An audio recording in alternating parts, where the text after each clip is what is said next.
Here's your pits.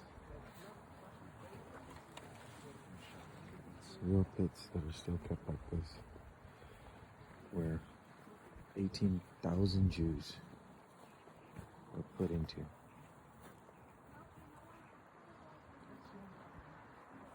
And shot to death at one time on November 3rd, 1943. 18,000. It's hard to stand on hallowed ground like this and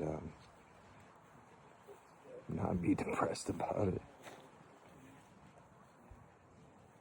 And you think about the quote as they were with Jesus, and they decided to say, let their sins be upon us and upon our children and our children's children. They're going to have a ceremony right here for all the ashes that are buried in there after excavating the bodies.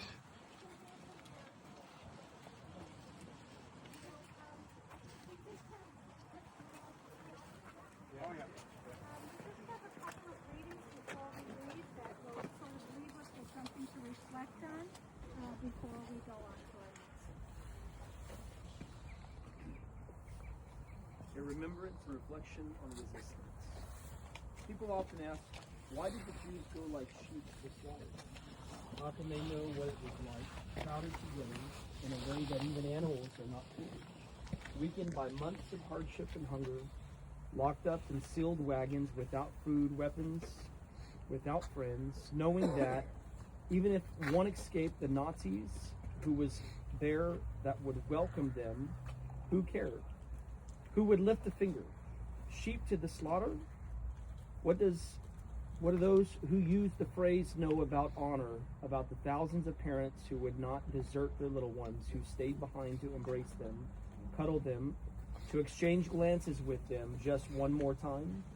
What do they know about reverence? About those who gave up their daily ration of food so that a father, a grandmother, a rabbi might live another day? What do they know of a people who refuse to believe in the death of mankind, who in forsaken places called hell organized schools, prayed and studied Talmud, wrote poems, composed lyrics, sang songs of today, of eternity, of tomorrow, even when there was even when there was to be no tomorrow. We remember with veneration 6 million of our people destroyed in a vicious and evil attempt to eradicate the name and culture of Israel.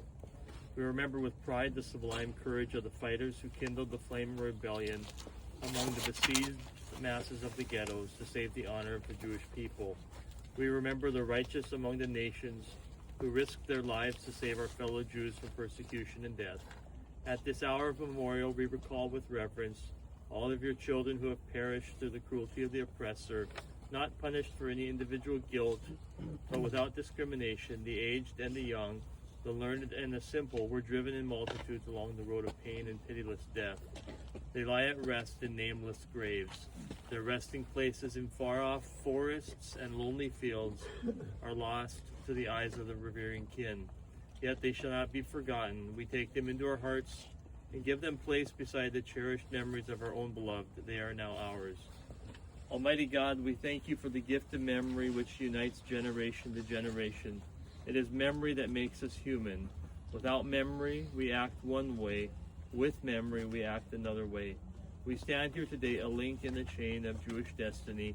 We have come to this holy place to remember our brothers and sisters who lived in a world uncaring and perished in a world indifferent.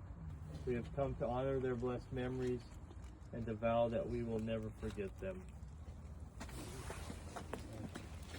Hayim Ganat, teacher and child. Dear teacher, I'm a survivor of a concentration camp. My eyes saw what no man should witness. Gas chambers built by learned engineers. Children poisoned by educated physicians. Infants killed by trained nurses.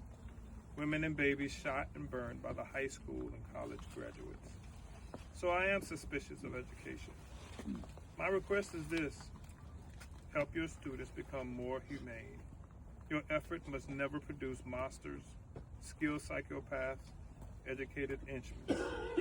Reading, writing, and arithmetic are important only if they serve to make our children more humane. My God.